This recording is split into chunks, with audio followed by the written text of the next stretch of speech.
নমস্কার, আমি বক্সিয়ার টিভির পক্ষ থেকে আবার আপনাদের সামনে একটি প্রতিবেদন নিয়ে এলাম। গত কয়েকদিন যাবৎ কলকাতার মেয়র ফিরহাদ হাকিমকে নিয়ে সংবাদপত্রে ব্যাপক আলোচিত হচ্ছে। তিনি নাকি বলেছেন, যারা মুসলমানের জন্মগ্রহণ করেনি তারা দুর্ভাগা, এবং মুসলমানদের বলেছেন আপনারা তাদেরকে আমন্ত্রণ করুন। দাওয়াতে ইসলাম একটা শব্দ আছে, মানে ইসলামে আমন্ত্রণ করুন। তো এই নিয়ে ব্যাপক শোরগোল চলছে। আমি শুনেছি বিভিন্ন মিডিয়াতে বিষয়টা, আমি ওখানে যাইনি, সত্য মিথ্যা আমি জানি না। কিন্তু হাকিম সাহেব ভুল বলেননি, ব্যাঠিকও বলেননি।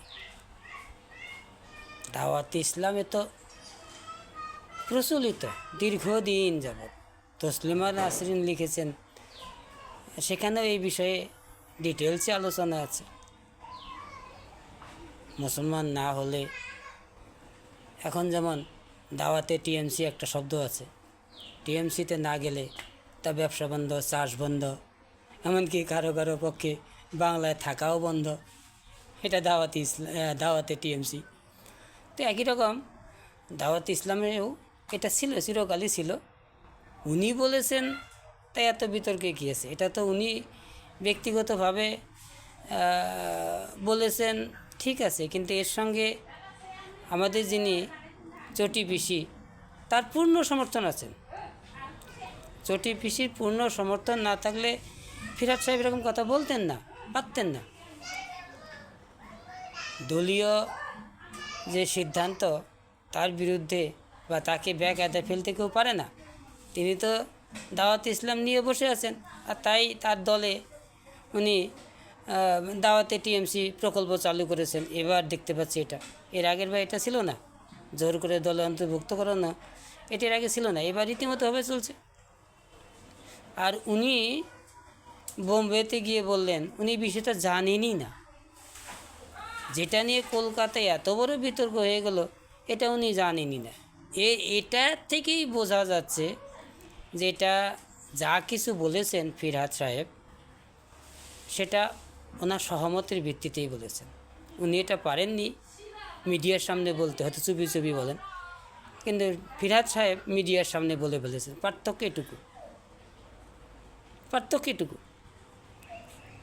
আর ওইখান থেকে ইসলামের দাওয়াত নিয়েই উনি টিএমসিতেও দাওয়াতে টিএমসি চালু করেছেন। আপনারা দেখুন, আপনার গ্রামেও দাওয়াতে টিএমসি আজ চলছে। গ্রাম পঞ্চায়েত সদস্য, বিরোধী দলের নেতা, প্রত্যেককে সজোরে,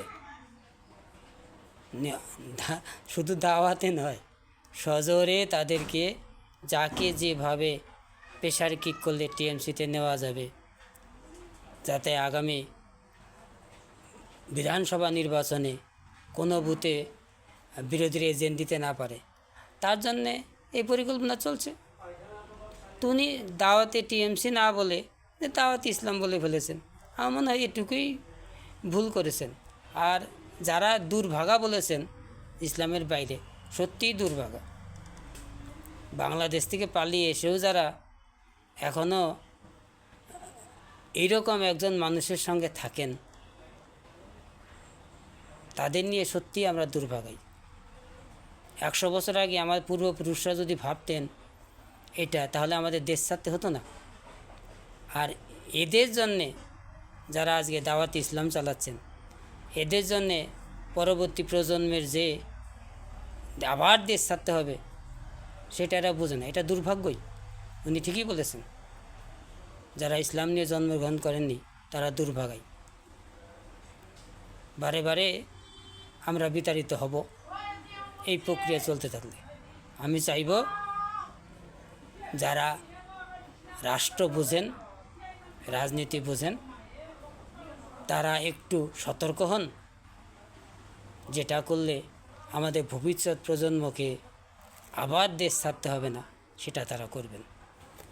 ধন্যবাদ বক্সিয়ার টিভির পক্ষ থেকে সকলকে।